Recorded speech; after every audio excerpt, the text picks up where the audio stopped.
Arteta! What a strike! What a screamer! Zola! And a fantastic goal! Arsenal back in it! And here's Lipa, lines it up, finds the net. Arsenal are in front. Arsenal may not always make us happy as fans, but as podcasters, they just keep making it easier and easier. This is the Arsenal Vision Post-Match Podcast. My name's Elliot Smith. You can block me on Twitter, Yankee Gunner. That's right, the news just keeps flowing. You got to record a podcast. You're sitting in front of the microphone. You're pulling your hair out. What are we going to talk about? There's no football. And then news. Lots of news. Lots of rumors. Lots of fun things to dig into. And so I fired up the old WhatsApp.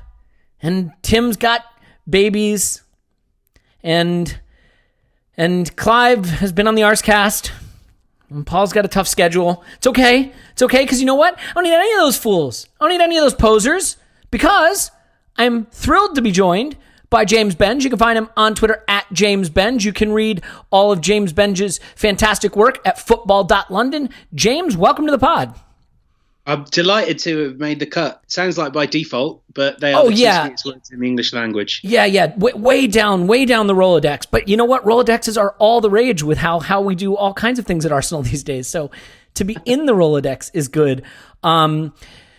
So we're going to talk a little bit about Tim Lewis and some investigations happening at the club in just a bit. But let's start with the big news of the day. The club announced, I would say, without a lot of suspense, the arrival of Willian from Chelsea, a player who we can talk about his quality and what he brings to the club. But I think also from a squad building standpoint, there are people that have different takes on strategically whether this is a move that Arsenal should be doing. So before we get into the particulars of the deal and how he might be used, just your 30,000 foot view of signing Willian and whether you think it makes sense for Arsenal at this point. I think if I look at it for next season, I can really justify signing him as part of a group of players that get Arsenal in and around those top four positions. I think he's a good player. I don't know if I'm crazy about him at number 10. I think a lot of people look at the sort of chance creation stats and say, oh, you know, he's made as many as De Bruyne. But, you know, if a lot of them are crosses, and I don't know if they are, but if I have a feeling a lot of them are, and if you're using him as a number 10, well, there you go. There's a key weapon for him diminished. I think it's okay, though. I think if, you know, assuming that Mikel Arteta has the same front line now, plus Willian. I like the idea of being able to bring Willian off the bench in the 70th minute when either it's a game you want to see out, or you need to chase it and you need a composed figure. I think that, you know, he's a positive addition to the squad. I was not, you know, whether as a fan or a journalist, I was not, you know, excitedly writing articles about how this is going to put Arsenal over the edge. But I think if he's a squad option, if he's the first reserve, like your sixth man or however you want to phrase it, he's fine. He's good. It's an okay deal. A bit sketchy about year 3, but you would hope that he would give you most of his value in year 1. You know, I try to look at evidence of certain things being successful at other places as reasons to believe that they can be successful at our place. And that doesn't mean that just because no one else has ever done a thing, that thing can't be successful. We did a thing on our podcast trying to name the best over 30 signings from Arsenal in the last 2 decades. And outside of goalkeepers, you're hard-pressed to come up with a good answer to that question. And then you look around at clubs that we might regard as well-run clubs that sort of seem to have a philosophy that leads them to success, and you struggle to see them doing a lot of this. So, yeah, I mean, do you think that there's really any evidence out there of moves like this materially benefiting a club in our position, one that's trying to rebuild and get, you know, back into the conversation, not just for top 4, but ultimately for the title in the Champions League, much in the same way Liverpool have? I mean, setting aside what I think of the player, I don't see a lot of evidence around of 32-year-olds coming to clubs at this stage of a project and really making a positive impact. I think you know, there's not a huge number coming to mind right away. But if I think of someone like Fernando Llorente at Tottenham when he came in and served as Harry Kane's backup and was quite good. And, you know, the sort of player that would come on and make a bit of a difference for 20 minutes. That sort of player, I think there are a few examples of kind of across European football. They're normally strikers rather than creative midfielders who, you know, need to cover more distance.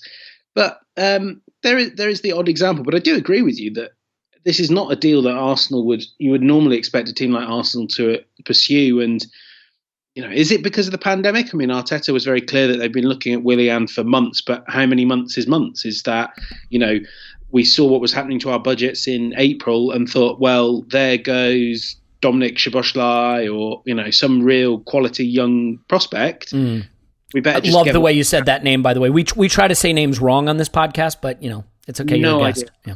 It's just what I go for. Cool. You know, is it a deal that's representative of where Arsenal's finances are at? Because I know there's a lot of talk about wages and bonuses and signing on fees, but it's not, you know, compared to, you know, what else Arsenal may have spent that money on in a previous life. It's not a crazy amount of money. It's all, you know, quite well spaced out over the length of a contract and things like that.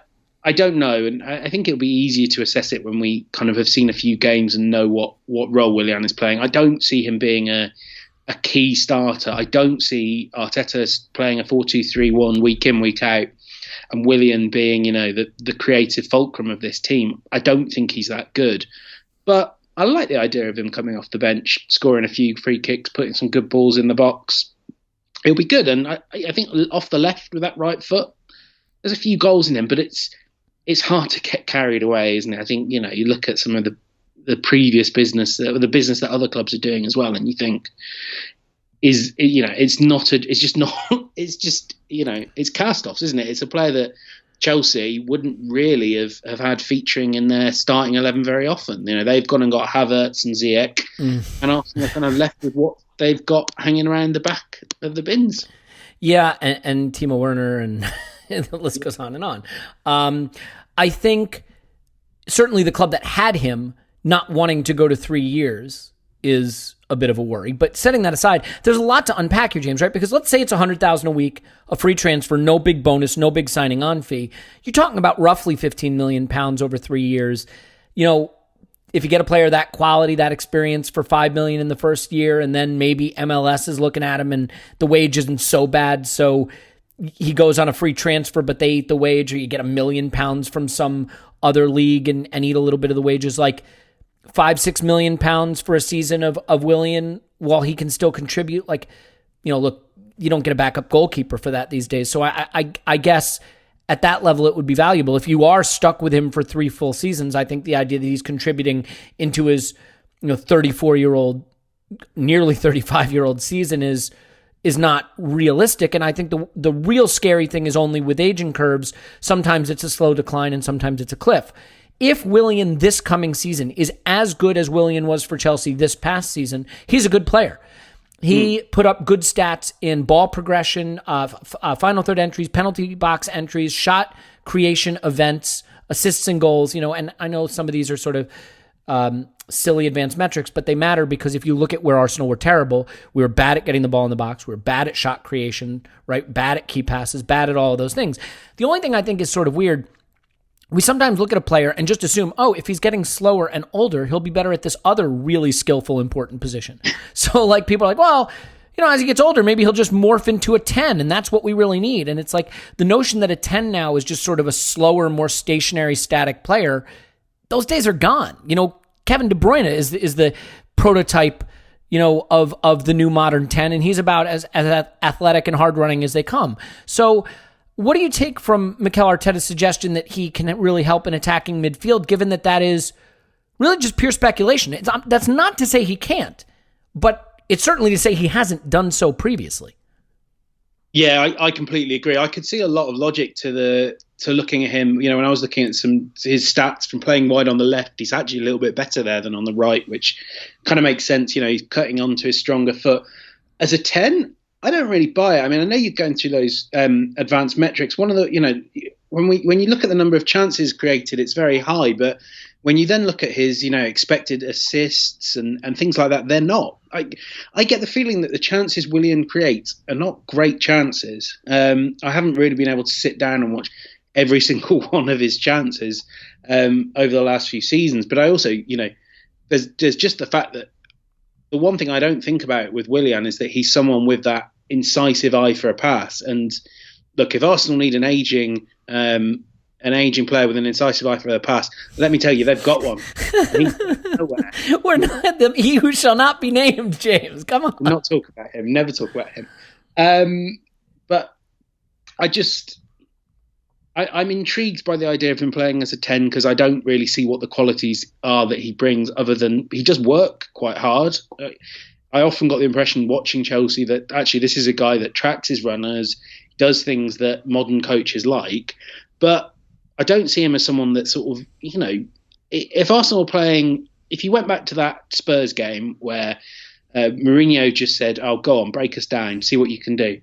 I just don't, the Willian I've seen, and I haven't seen as much as people that cover Chelsea, but I've seen a bit, he's not someone that plays that killer final pass that, turns gets through a low block. He just doesn't do that. So, again, it's why I can't envisage this team being built around Willian. I can really see a tempting logic for him being first man up, but I just don't see what he brings that forces his way into the starting 11. I really don't quite see how the whole team is going to work next season. Looking at, if they play with that back three, I don't see Willian play with the back four. I don't see Arteta playing a 4-2-3-1 with Willian at the tip.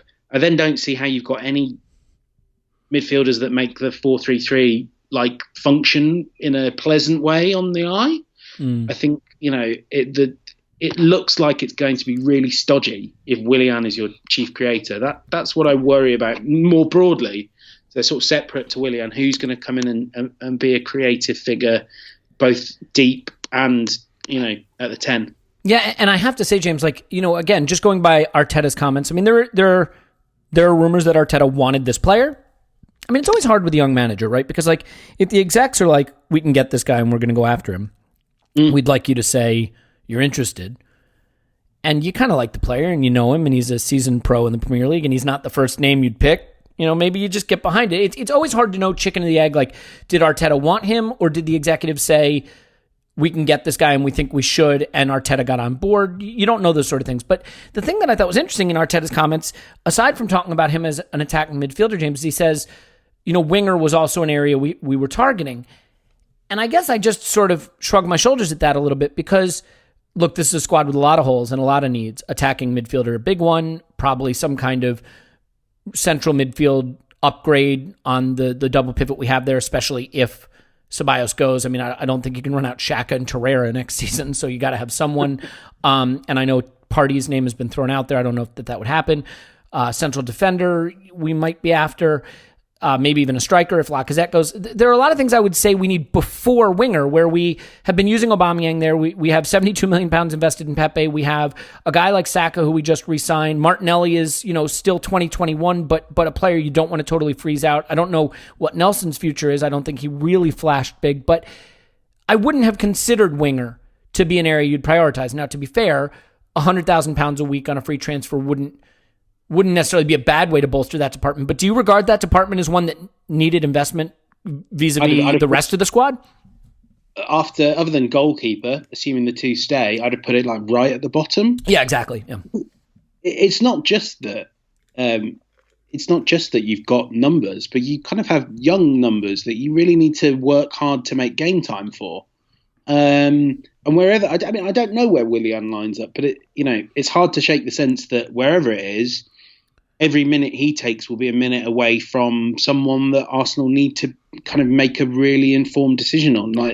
Reiss Nelson for me next season could be pivotal. I think there's quite a few doubts about what he's going to develop into at Arsenal. Quite a lot of frustration about whether he could go a little bit harder.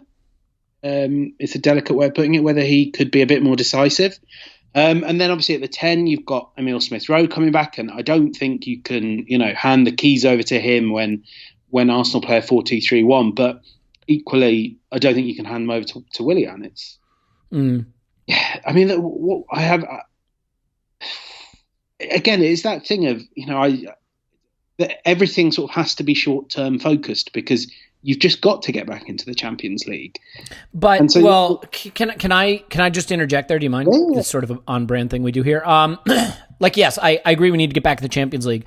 I think this idea that every window should be based on moves to try to get you right back into the Champions League next season is a mistake, because even if those moves work, and let's be honest, they haven't. We've made a lot of short-term moves that were like, oh, they'll make sense if we just get back in the CL, and instead of getting closer, we're getting farther. We finished 8th. But the other problem is, let's say you make moves that don't make sense for the long term, and you somehow find your way back in the CL. You haven't started a project that can then move you up to 3rd to 2nd to 1st to winning the CL to winning the Premier League. What you've done is you've mortgaged your future for short-term gain. Now you could say, well, once you're in the CL, you've got a little bit of money. Yeah, I mean, sure, you have some extra money you can spend, but if you've tied up your resources in ways that hamstring your squad building, I don't know that you can make that trade-off. And I hate to constantly reference Liverpool. We only do it because they were in the wilderness. They had a plan. They followed their plan, and it worked. And granted, that helps when you can sell Coutinho for £120 million. I get it. But I look at the signings they made, and they're almost all under 26, 27 years old in this project. They planned for a future beyond just clawing back into the Champions League. So that short-termism, I understand. I do. I understand it. But we've kind of been doing that, and I don't think it's been working. Now, look, a lot of this thing with Willian, to me, boils down to what amount of resources we have invested in him. So, I mean, you certainly feel free to finish the thought you were on, but I also wanted to just sort of ask you to put on the Big J journalist hat and see if you had any sort of insight into what you think those wages might be. Yeah, I mean, I in terms of what I was saying before, I wholeheartedly agree. That would be my worry, that Willian will still be in your squad if you qualify for the Champions League, and he will still be earning, as I understand it, it's somewhere between 100 and 120. It's not bad, is it? It's not terrible. It's not terrible, but that's the same wage that you gave to Sead Kolasinac, and Willian is. I don't know what the signing. Well, when you put it that way, it's the worst thing I've ever heard. I know it's not cheap.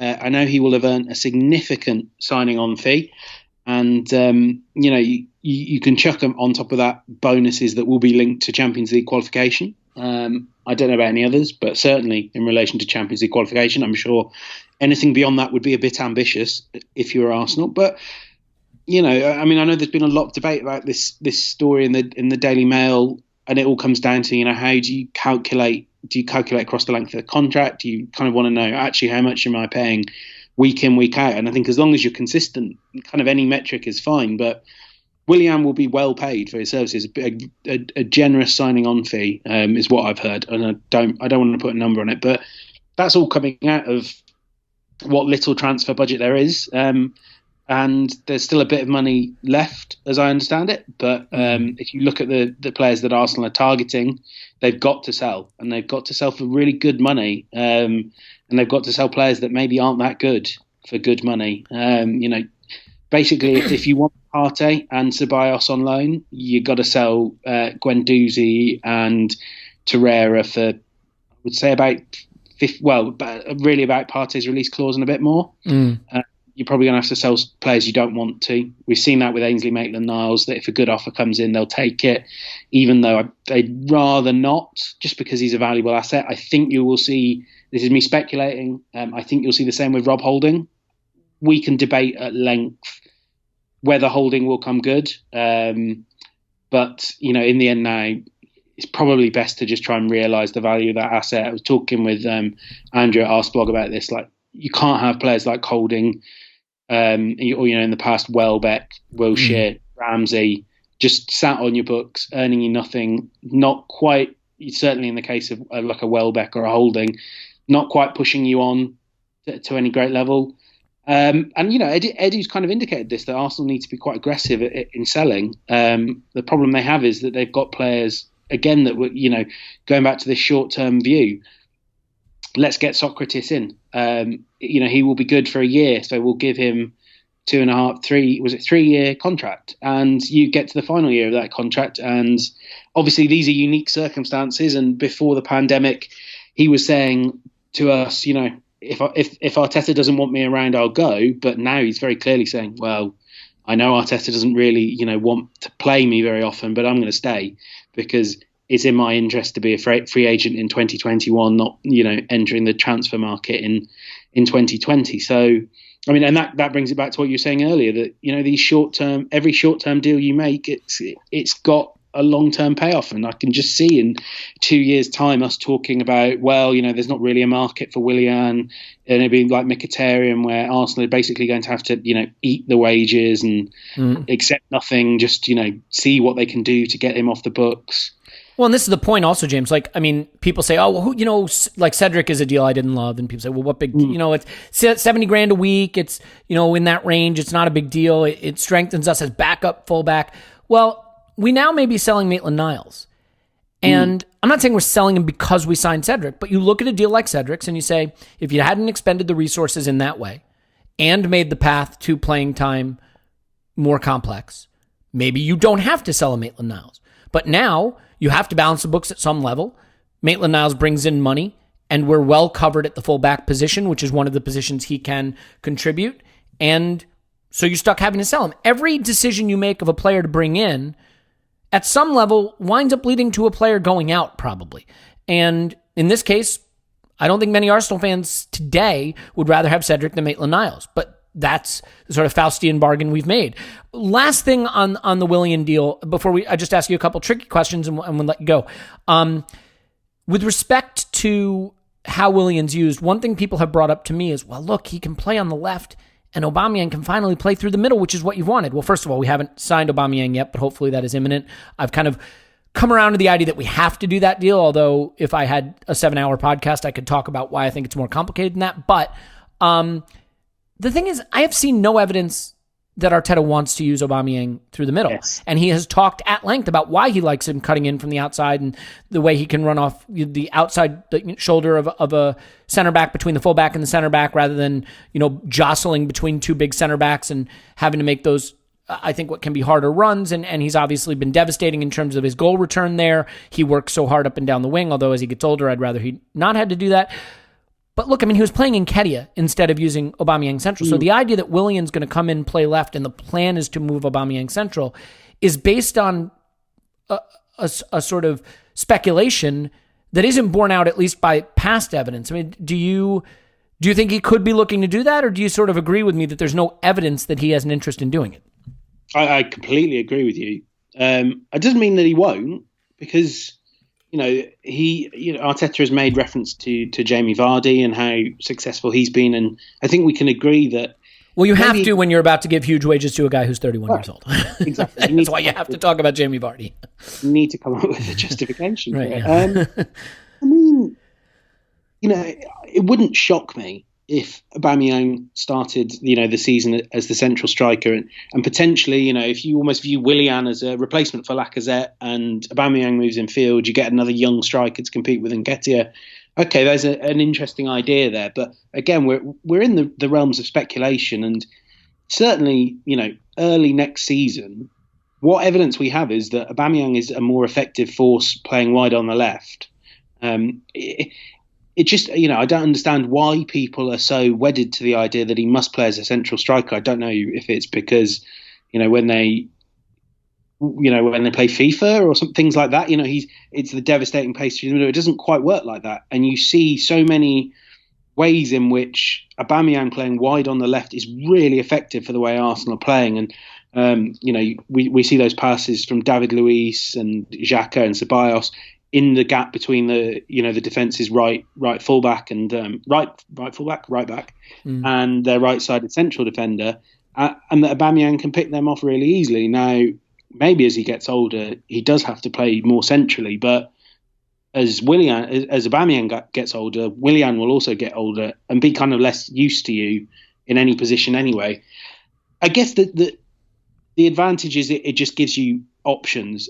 I think we might see Aubameyang play more centrally, but as you say, the evidence is that Arteta would rather play a raw Eddie Nketiah through the middle with some success. But he'd rather do that than start Aubameyang up front. And he's had a lot of chances also, when Lacazette was out of form, Lacazette was injured. And I think it was only that first game in charge where Aubameyang got any time through the middle at all. So it would take quite a shift. I don't know. The only other thing I could say is it something Aubameyang wants? And when Arteta says after the FA Cup final, we're building the team around you, does that mean we are reassessing how we play football so that you can play as a central striker because that's what you want to stay? But this is all me speculating. The only evidence I have says that Arteta much prefers playing Aubameyang on the left. Yeah, and I agree with you. So, well, let's do this. Let's set the Willian thing aside for now. Moral of the story is he is a good pro. I guess the last thing I would just say, I just said let's set it aside, but I'll ask you this really quickly. Do you buy into the idea that bringing in a player where the primary consideration is that player's sort of experience and maturity and leadership and things, those soft factors, those dressing room factors, do you think that can be cause for making a move that might otherwise structurally, squad building wise, be less advisable in the sense that you say we've got Nelson, we've got Saka, we've got ESR, we've got Nketiah, we've got these guys. What value can they be? You see, Luiz trying to teach Maitland-Niles at full time. I think it was at the City game or something like that. Get in his ear, really have a word with him. Does that leadership matter? Do you think that Willian's arrival, in terms of the way it can help some of those young players, is a consideration for a move like this? Always feels. I really believe in things like culture, but I also believe that Arsenal's culture was changing without Willian. Maybe he's a sort of solid pro who will take Arteta's advice on board and will be a really helpful dressing room influence. We'll get on with things, but you bring those players in when you need to establish yourself as the boss and you need to earn the respect of the dressing room, and you need to have trusty lieutenants. Like, I know this is very early days, but, and I spoke to Martin Keown about this as well. Arteta doesn't need that anymore. Arteta doesn't need people to set the culture for him and to explain to the young players why this is all a good idea and why it works, because, he has made a clearly positive impact and has won a trophy. I don't see Willian's value there. And I mean, I really don't want to go down this direction, but I would also note that, if I were in the position of a senior football executive at Arsenal, I would be very cognizant of who Willian's agent is and the tendency for Willian's agent to go on national radio and air the club's dirty laundry for it. And I would not welcome that one bit. No matter how good Willian is in the dressing room, I think it is a bit problematic if his agent heads on to TalkSport to speak on behalf of Arsenal. Yeah. All right. So you ready to move into some other stuff? Yeah. Okay. So I guess the first thing I would say is that there are reports that Arsenal are investigating the Pepe deal and that Tim Lewis is doing some looking around our transactions and our finances. Now, some of that is to be expected because there's a huge change in the financial wherewithal of the club in the wake of the pandemic. So some of that is just purely to be expected. Some of it, at least as reported, and you can speak to your own reporting, obviously, has to do with some questions about the way some of the money's been used. And, we've just signed another Kia player. That's certainly something to have a look at. And there are some questions about the way money was allocated in the Pepe deal. And so what are your thoughts on this, quote, investigation by Tim Lewis? And how much do you think it is purely sort of pro forma businessy stuff that you do when there's a major change in your revenue model? And how much of it is, do you think, more forensic in nature? Oh, it's a tough one to unpack, not least because I think we kind of all need to go back to the minute that Sir Chips left and the expectation then that no one would be, we were very clearly told by Arsenal no one's joining the board. So I then thought it was particularly intriguing to bring Tim Lewis, who has a strong reputation for having an eye on the financial details and has seen Arsenal's books. Obviously, before when the Cronkies were investing in the club, it was very interesting, and it makes a lot of sense in that even before the pandemic, there was a real focus on Arsenal's burgeoning cost base. Even before they started falling out of the Champions League, there was a sort of acceptance that Arsenal were starting to spend a bit too much money. And, you could see that around the stadium. We used to joke about things like the ice cream fridge in the media lounge vanishing. It's little things, but these all add up. I'm sorry for your loss. Oh, Charles Watts is still furious.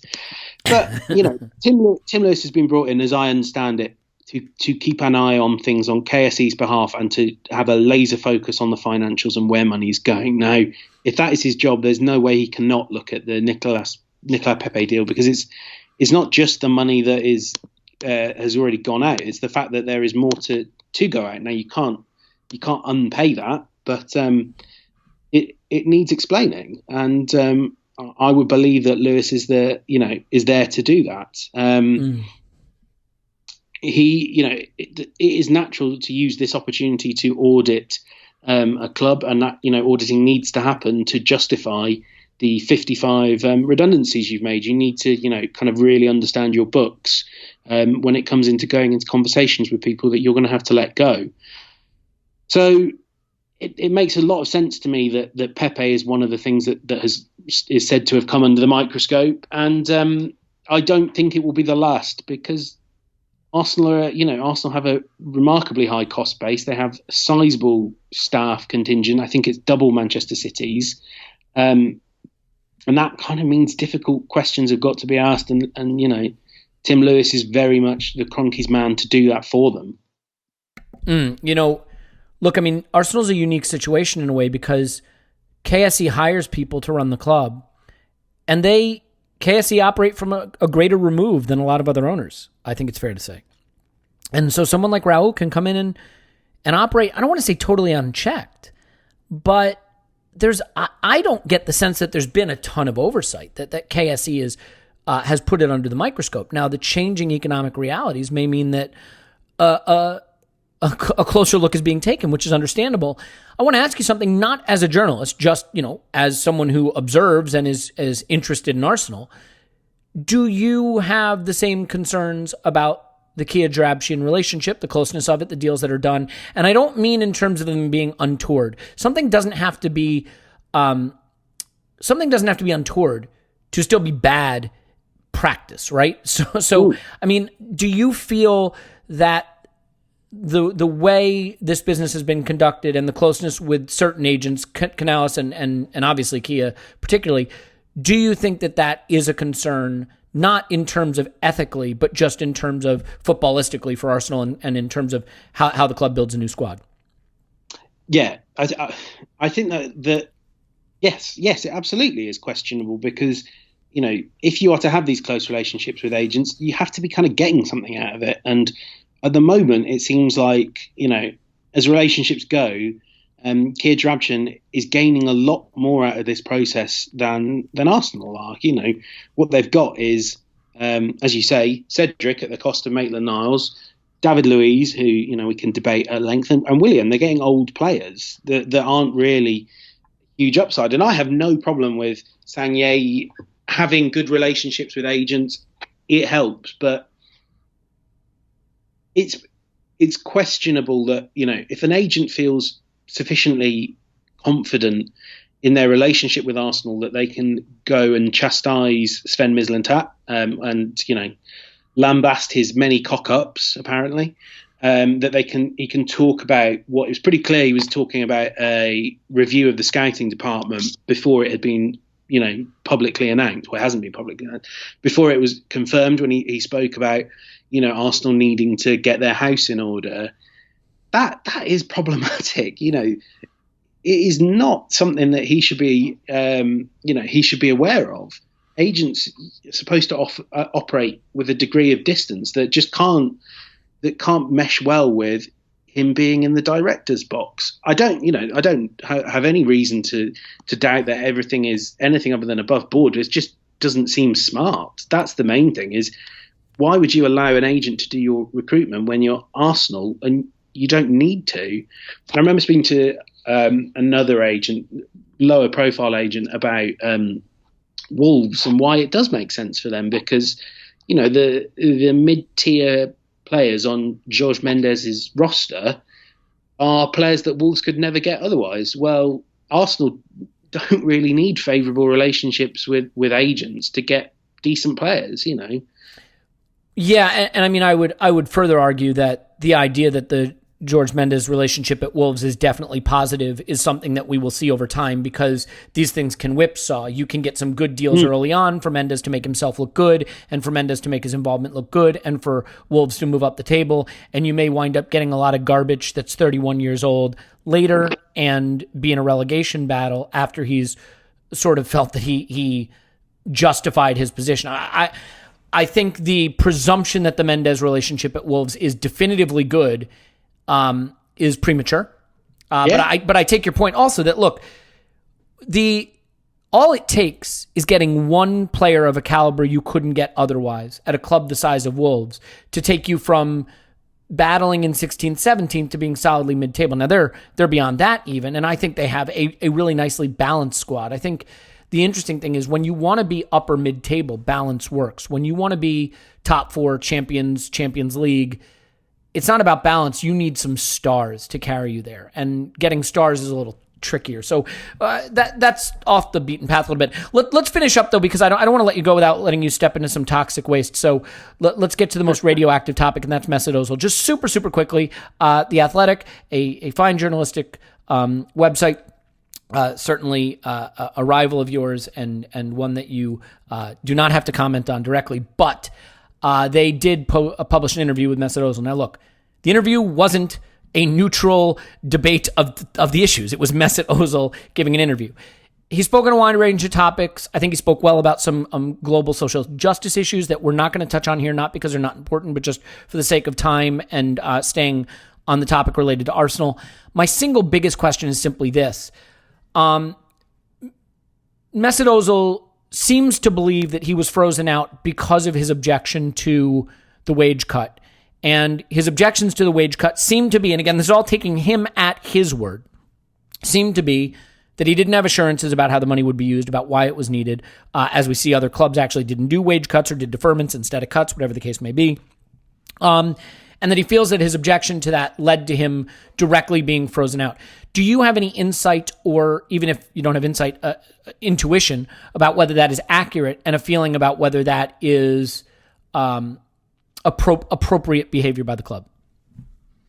Yeah, I mean, everything I've heard, I have asked this question, and obviously, people will tell you that it's not, but, I've had no indication at any stage that his decision not to take the wage cut has reflected on his opportunities in the first team in any way at all. It hasn't. Mm-hmm. I can understand why it feels like that. That's reassuring, by the way, because that shouldn't have been the reason.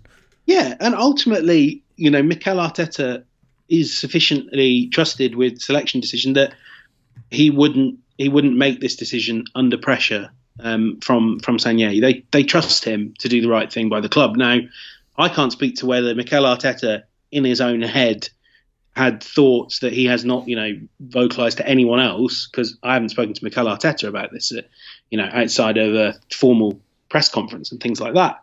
We can't know what's going through Mikel Arteta's head, but, everything that I've heard publicly and privately is that it hasn't really made a difference, and that what it really comes down to is that Arsenal weren't that much better with him or without him, and Arteta wanted to go in different directions, try different things. He wasn't entirely sold on the benefit that Ozil brought to the team.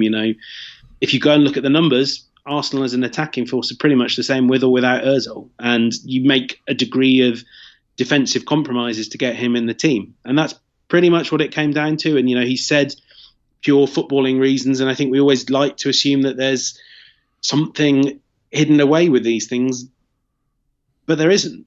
I really don't think there is. Everyone knows where they stand.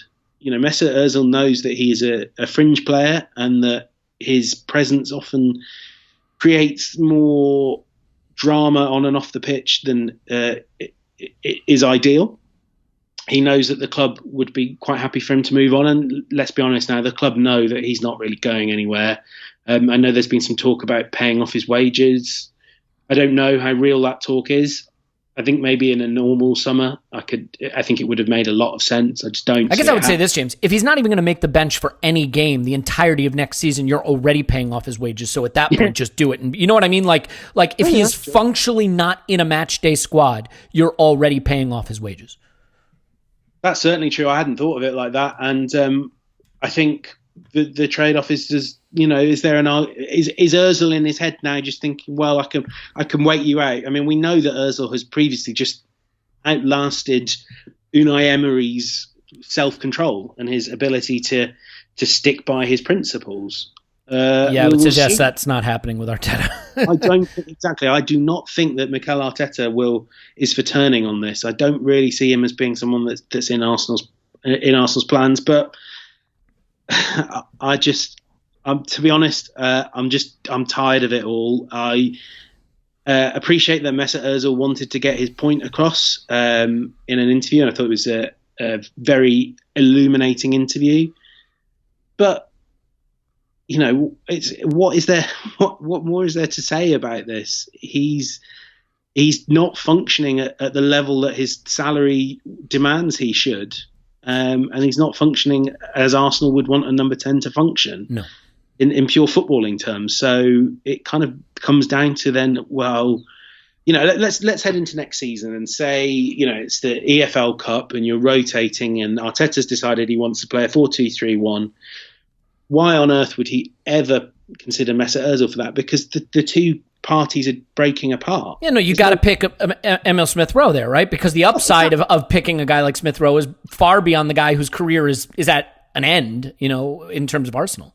And Arteta has even in the restart, he's been looking at the long-term picture here, and the long-term picture is Mesut Ozil isn't part of our plans in a year's time, so why, except in emergency, is he part of our plans tomorrow? That's why Matt Smith gets on the bench, because he is part of your long-term vision. You want to hear the irony. The irony, of course, is a lot of us are like, look, at this stage in Ozil's career, he's just not really going to help Arsenal, and it's that simple. And the guy we've signed to be the attacking midfield addition is 1 year older than Mesut Ozil, or at least a few months older than Mesut Ozil. Look, I think the good news is I would certainly like it to be the case that Ozil wasn't frozen out for the wage cut issue, because that feels sort of like extortion. Some of the questions he had about the wage cut, even if I don't agree with Ozil on a lot of things, he had questions about the wage cut that I think are fair. And I think he spoke as an avatar for some of the other players who don't have the ability to speak up in that way or were fearful of doing it, especially younger players. So it is possible to hold two contradictory ideas in your head at the same time, people. I know that's not what we do on the internet these days, but while I don't necessarily think Ozil helps us on the pitch much anymore, I think some of the off-the-pitch stuff with Ozil, he has a point. What I will also say is, look, just point blank, if Mikel Arteta wanted to finish this season out in a back three, you tell me, where's he playing in a back three? He's not playing as one of the two in midfield. You're not going to play a Xhaka Ozil midfield two in a back three. So now you're talking about making him sort of one of those frontline players instead of a Pepe, instead of an Aubameyang, or instead of a Lacazette. And that doesn't work either. So from a purely footballing standpoint, it would have been hard to find a role for him. Now you could say, well, we shouldn't have played a back three, and that's a different issue, and I agree with you. But I guess the end of the argument here is simply this. Mesut Ozil's time helping Arsenal on the football pitch seems to be over. I think some things have been done wrong by the club vis-a-vis Ozil, for sure. But I think at the end of the day, his contributions did start to leave a lot to be desired. And I can say a lot to be desired with respect to his wages, sure. But even without the wages, I think we started to move to a point where what he was giving us wasn't enough for the just volume of distraction that comes with a player of Ozil's stature. And that's not entirely Ozil's fault. It's just the reality. So you've been more than generous with your time, and I know you have other things you have to do as news is always breaking around the club, and hopefully not the club itself. So let's leave it there. Unfortunately, Paul is going to come on next, but we'll find something to talk about with him. James, I really appreciate it. You can find James on Twitter at James Benge. You can read his stuff at football.london, and I certainly hope to chat with you soon. My pleasure as always. Just a year ago, James, we were sitting in Los Angeles together. Crazy. Much more than a year. Yeah, crazy. All right. Well, we're going to take a break. When we come back, unfortunately, I'm kidding. Paul will be here. We'll talk more about Arsenal. Stay with us.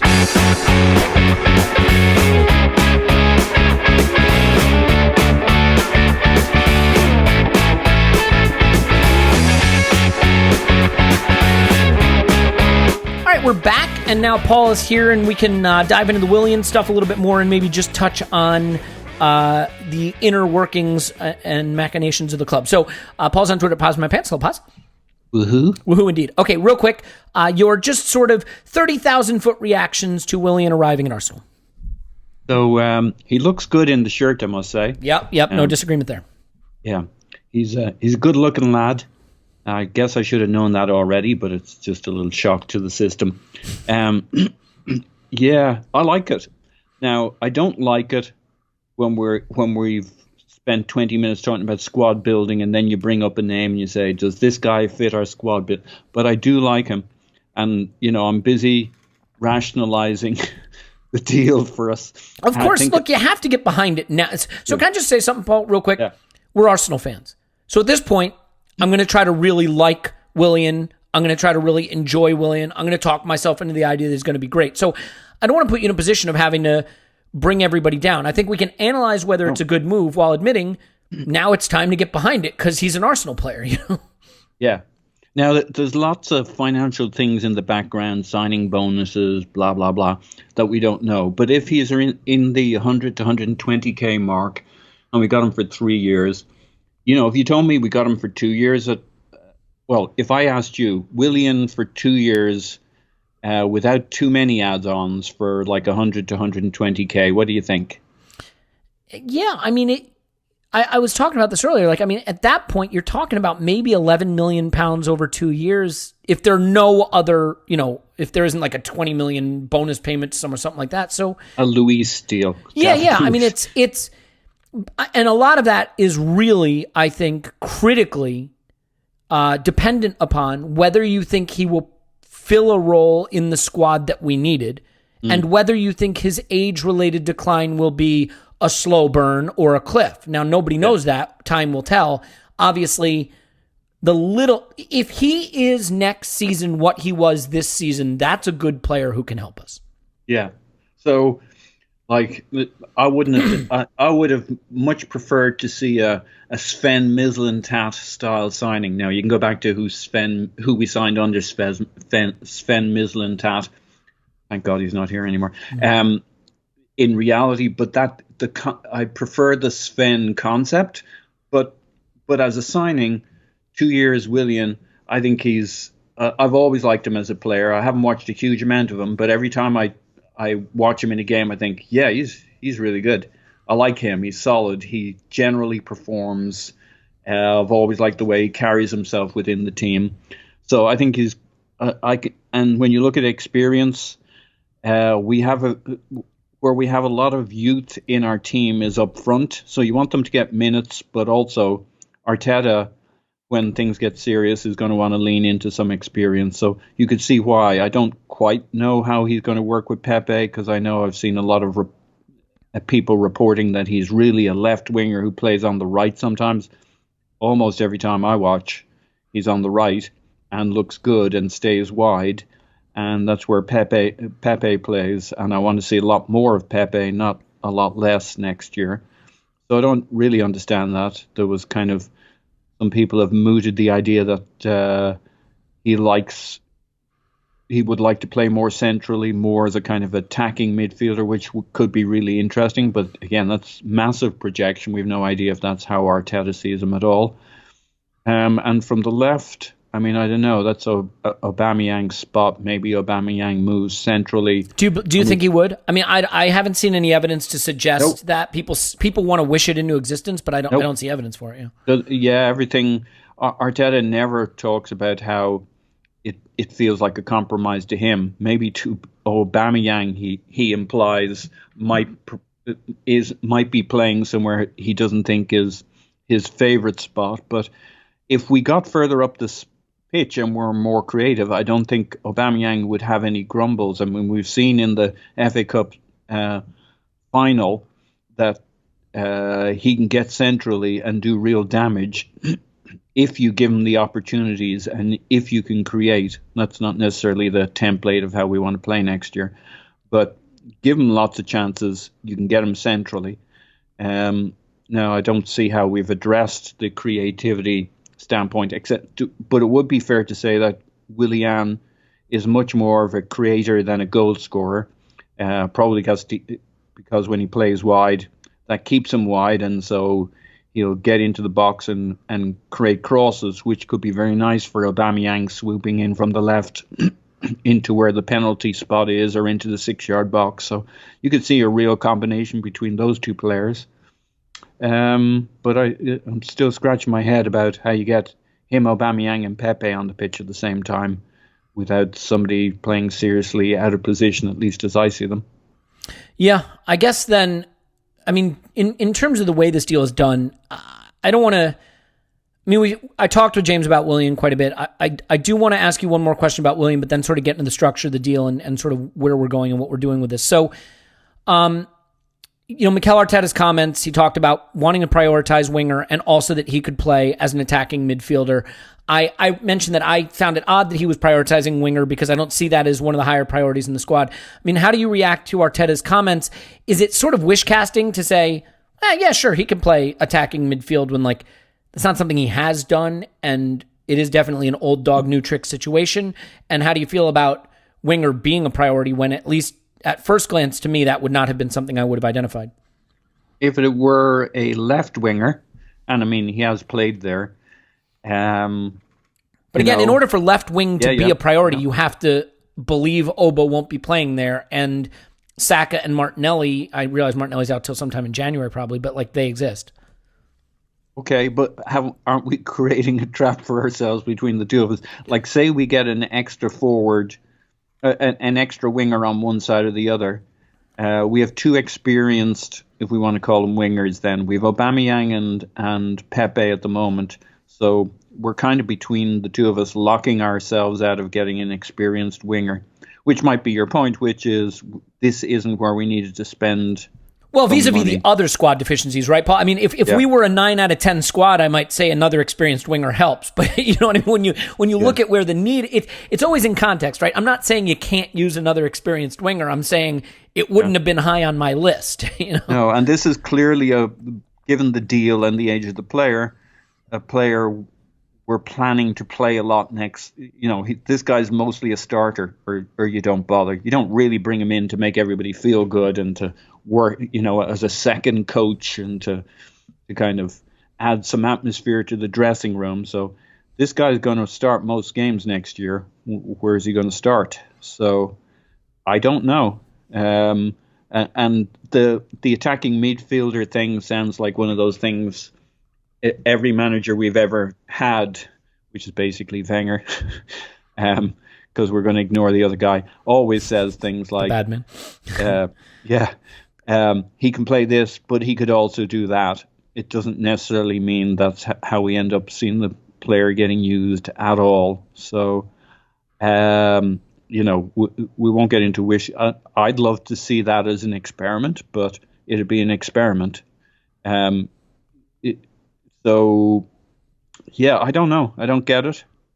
There's lots of things that I like Willian as a player. I think I can see why we'd want to do it for 2 years. I can rationalize the fact that maybe we're overpaying in the third year and he'll just be a squad player, but he could be a very useful squad player. I can almost get myself there as long as we make the other investments in younger players.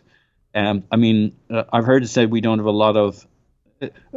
So an interesting question, right? We had Ted on, and he talked about the prime window, the peak window being 24 to 26, which I thought was really short. Maybe that's if you're Brentford, right? If you're really putting on Brentford goggles, and you got to get him in, get him at peak, sell him on, bring the next guy in, and you're really turning the crank. But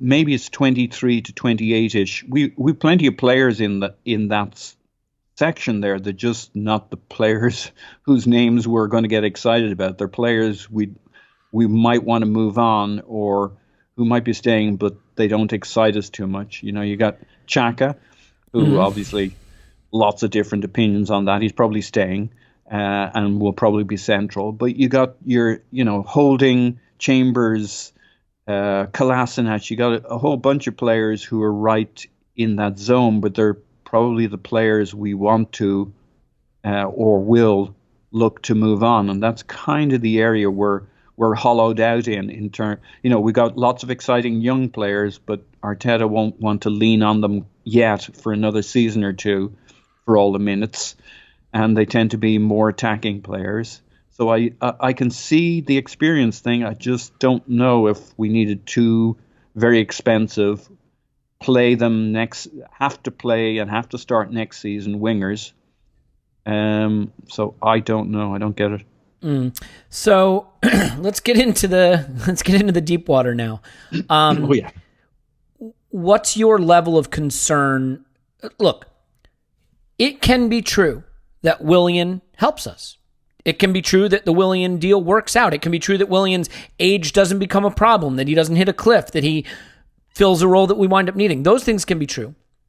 And it can also be true that the way the deal came together and the decision to go with Willian in the immense universe of players out there is worrying. Where do you fall? Putting aside, look, it's time to get excited about Willian. He's an Arsenal player. So that's our job as fans. Let's get excited. Let's get behind him. Fine.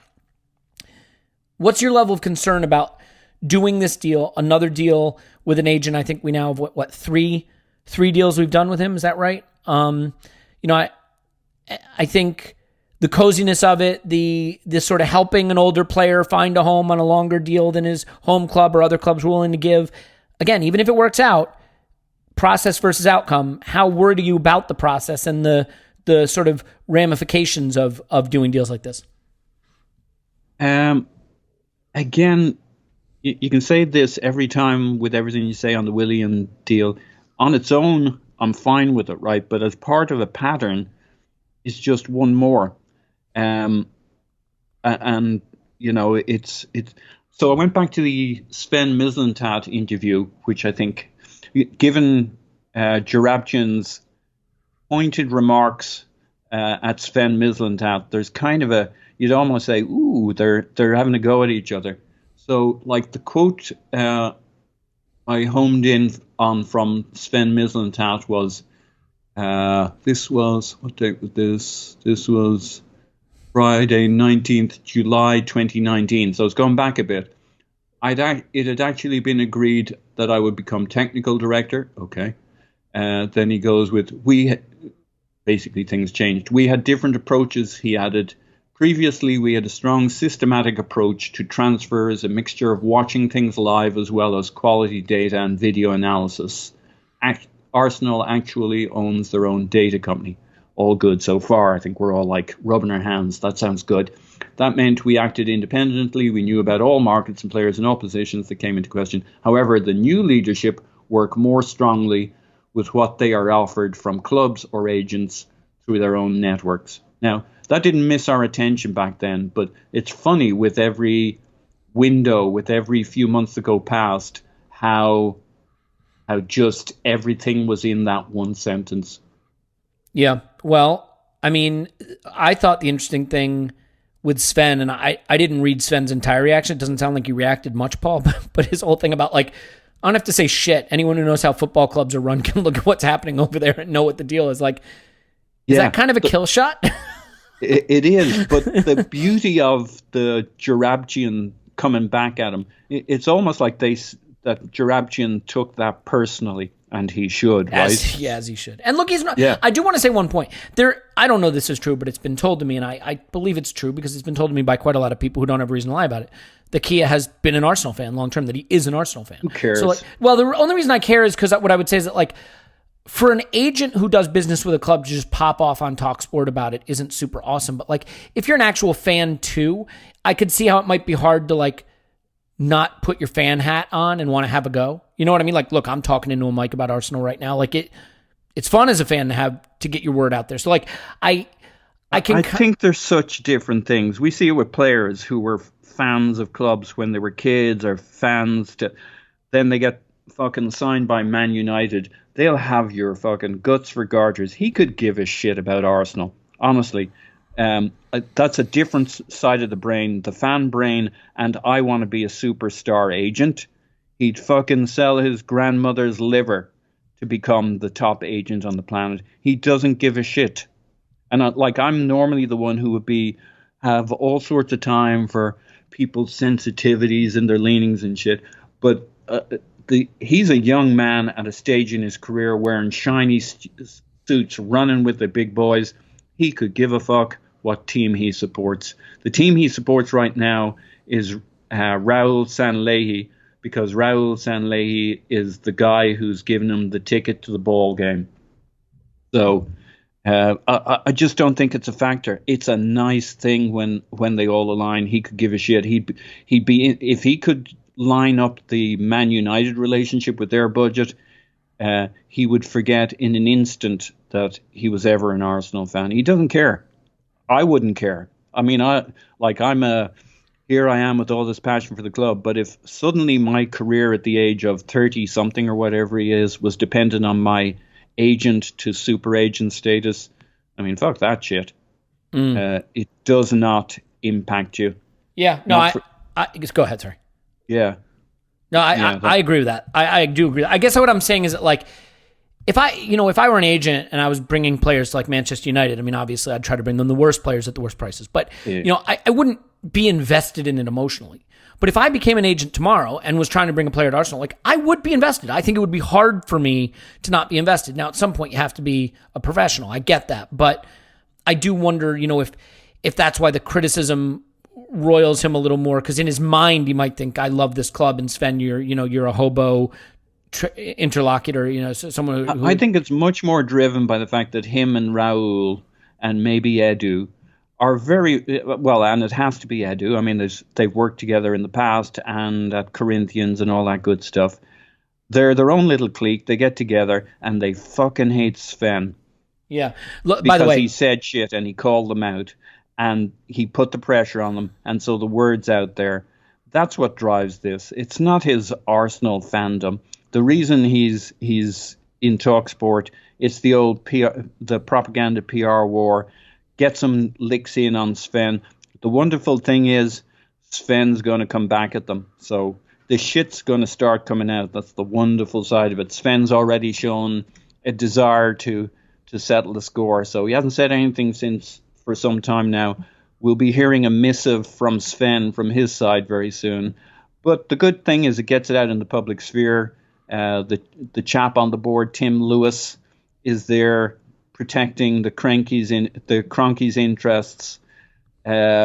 So maybe this is going to push it right where it needs to be, in the middle of the media, with everybody looking at it, questioning why they're doing what they're doing and what these cozy relationships are, so that this can move to being about Arsenal and not about Raul's power grab.